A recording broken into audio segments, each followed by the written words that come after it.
পাগলের দিন শেষ, শিশুদের বাংলাদেশ। লক্ষ্মীপুর জেলার রামগঞ্জ উপজেলার দক্ষিণ চাঙ্গিরগাঁও রামচরণদের সার্বজনীন দুর্গাপূজা মণ্ডপে আজ দুপুর ১টায় এই হামলা চালানো হয়। এর সাথে ৬০ জন শিশুকে ব্যবহার করা হয়, যাদের বয়স ১০ থেকে ১২ বছরের মধ্যে।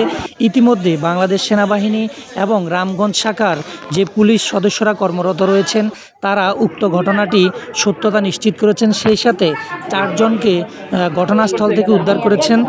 ৪ জন বর্তমানে বাংলাদেশ সেনাবাহিনীর হেফাজতে রয়েছেন। এছাড়াও আমাদের রামগঞ্জ হিন্দু বৌদ্ধ খ্রিস্টান ঐক্য পরিষদ এবং পূজা পরিষদের নেতৃবৃন্দরা উক্ত স্থানটি পরিদর্শন করেন এবং রামগঞ্জ উপজেলার হিন্দু বৌদ্ধ খ্রিস্টান যুব ঐক্য পরিষদের সভাপতি, সেক্রেটারি সহ যে সকল সদস্যবৃন্দ রয়েছেন, তারা স্থানটি সরজমিনে দেখে আসেন। তো আমরা এই হামলার তীব্র নিন্দা এবং প্রতিবাদ জানাচ্ছি।